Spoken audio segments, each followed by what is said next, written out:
Delphine Bateau, vous êtes donc en déplacement dans les Deux-Sèvres. Parmi les entreprises que vous allez visiter, il y a les Ateliers du Bocage, une entreprise de réinsertion qui connaît quelques difficultés, dues notamment à des concurrents qui délocalisent leur production.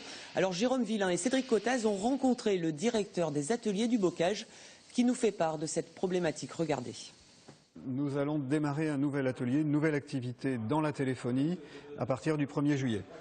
Bernard Arru l'avoue lui-même, il est optimiste de nature. Alors, plutôt que de se lamenter sur les 49 postes qui vont disparaître dans son entreprise, il préfère miser sur la création de nouveaux emplois et sur le reclassement des 49 salariés concernés. Ici, 230 personnes retraitent des téléphones portables, des ordinateurs et des tablettes. Mais en 2 ans, le gros marché des cartouches d'encre pour imprimante a été perdu. Une perte de 2 fois 10% du chiffre d'affaires.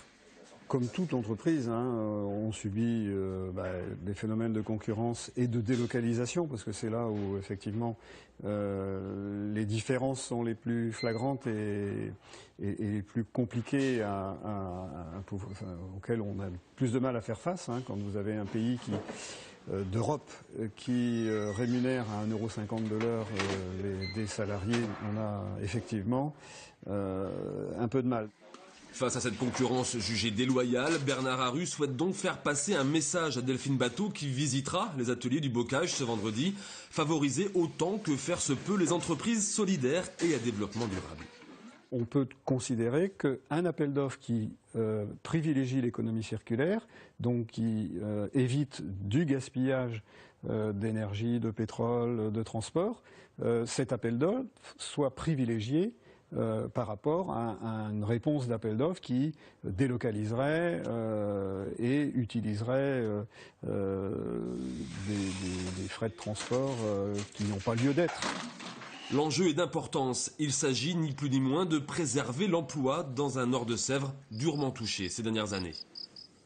Delphine Bateau, ce chef d'entreprise vous interpelle. Est-ce que les entreprises d'insertion spécialisées dans le développement durable peuvent être privilégié dans les appels d'offres? Mais le message est reçu 5 sur 5. Moi, j'ai une grande priorité, qu'est-ce qu'on appelle l'économie circulaire. C'est quoi? C'est une nouvelle politique industrielle dans laquelle nous allons transformer tous nos déchets en ressources. Et c'est vrai qu'aujourd'hui, il y a quelque chose qui ne va pas, puisque 40% de ce qu'on appelle les matières premières de recyclage, qui sont produites en France, sont exportées. Et du coup, on perd nos emplois et on est victime effectivement d'une concurrence déloyale. Et donc, non seulement cette question du recyclage, ça va être une priorité aujourd'hui de l'État beaucoup plus forte, mais aussi, je proposerais qu'il y ait une disposition législative pour protéger la place de l'économie sociale et solidaire dans les filières de recyclage. Parce que ce qui se fait aux ateliers du Bocage, comme ce qui se fait ailleurs en France dans ce secteur, est tout à fait exemplaire. Et ce sont des emplois qu'il faut absolument préserver. Et donc, il y aura une disposition législative pour cela. Delphine Bateau, ce matin, vous avez visité l'entreprise Oliès Bus, où d'ailleurs vous êtes à l'intérieur de cette entreprise. Une belle réussite avec 450 salariés. À ne pas confondre avec Oliès SAS qui connaît des difficultés. Mais Oliès Bus n'est pas une réussite française. L'entreprise a été rachetée par des Italiens. Peut-être, mais Oliès Bus vient d'obtenir le label Origine France, ce qui garantit que les bus qui sont faits ici correspondent à des emplois localisés en France, et c'est ça qui compte, c'est que la valeur ajoutée soit sur le territoire.